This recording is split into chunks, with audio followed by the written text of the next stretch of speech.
کراچی میں سرعام قتل ہونے والے شاہزیب کے دولت مند اور بااثر قاتلوں کو شاہزیب کے ماں باپ نے معاف کر دیا ہے۔ یہ ان کا قانونی اور شرعی حق تھا، لیکن میں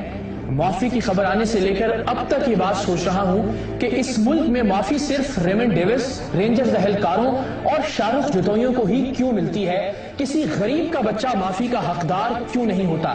کیونکہ معافی تو ریمنڈ ڈیوس کے ہاتھوں مارے جانے والے فہیم اور فیضان نے بھی آخری وقت میں مانگی ہوگی۔ رینجرز اہلکاروں کے ہاتھوں قتل ہونے والا سرفراز شاہ بھی اپنے آخری وقت تک خون میں لت پت گڑ گڑا کر معافی اور ایمبولینس مانگتا رہا تھا۔ معافی تو شاہ رخ جوتوئی سے شاہزیب خان نے بھی مانگ لی تھی، اور معافی تو پاکستان کی جیلوں میں قید سزائے موت کے منتظر 8300 قیدی ہر پل اور ہر لحظہ مانگتے ہوں گے، لیکن ان میں سے کسی ایک کو بھی معافی نہیں ملی، کیونکہ ان میں سے کسی ایک کا باپ بھی کوئی وڈیرا، کوئی جاگیردار، کوئی سردار یا پھر ٹھیکیدار نہیں تھا۔ یہ سب کے سب عام لوگ تھے،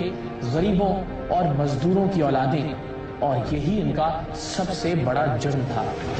لیکن ایسا لگنے لگا تھا کہ شاہزیب کا خون ناحق اس ملک کی سیاہ تاریخ کو تبدیل کر دے گا۔ لگنے لگا تھا کہ اب کسی بھی عام آدمی کا ہاتھ کسی بھی وڈیرے کے گریبان تک پہنچ سکے گا۔ پاکستان کے سادہ اور معصوم لوگ سوچنے لگے تھے کہ اب دولت کے نشے میں بدمست کوئی بھی نوجوان میں سکندر جوتوئی کا بیٹا ہوں کہتے ہوئے کسی کا خون نہیں کر سکے گا۔ لگنے لگا تھا کہ اب دولت کے بل پر انصاف کو خریدا نہیں جا سکے گا۔ گمان ہو چلا تھا کہ اب طاقت والے قانون کو اپنے گھر کی کھیل نہیں سمجھیں گے۔ اس ملک کے مظلوموں کو آس ہو گئی تھی کہ اب ان پر ہونے والے ہر ظلم کا ازالہ ہوگا، اور سب خواب دیکھ رہے تھے کہ اب کوئی بھی اس ملک کے قانون کو اپنے باپ کی جاگیر نہیں سمجھے گا۔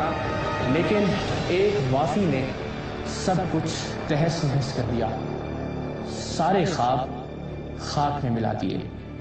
ان نوجوانوں کے خواب جو ایک نئے پاکستان کی چمک اپنی آنکھوں میں لیے جسٹس فار شاہزیب کے نعرے لگاتے رہے تھے، ان بہنوں کے خواب جو اپنی بہن کی عزت کی خاطر جان دینے والے شاہزیب کے لیے روتی رہیں، ان ماؤں کے خواب جو شاہزیب کی ماں کے دکھ کو اپنا دکھ سمجھتے ہوئے جھولیاں اٹھا اٹھا کر قاتلوں کو بددعائیں دے رہی تھیں، ان بھائیوں کے خواب جو شاہزیب کو انصاف دلانے کے لیے یکبستہ شاموں اور تپتی دوپہروں میں سڑکوں پر احتجاج کرتے رہے، ان گواہوں کے خواب جو اپنی جان کو ہتھیلی پر رکھ کر بختر بند گاڑیوں میں چھپ چھپ کر عدالتوں تک پہنچتے رہے، اور اس غریب اور بھوکی ننگی قوم کے خواب جس کے لاکھوں کروڑوں روپے شاہ رخ جوتوئی کو دبئی سے پاکستان لانے اور ملکی تاریخ کا تیز ترین مقدمہ چلانے پر خرچ کر دیے گئے۔ لیکن کروڑوں روپے کی ایک معافی نے کروڑوں لوگوں کے سارے خواب خاک میں ملا دیے۔ احتجاج کرتے نوجوانوں کا پسینہ، ماؤں اور بہنوں کے آنسو، اور سب سے بڑھ کر شاہزیب کا خون، سب کچھ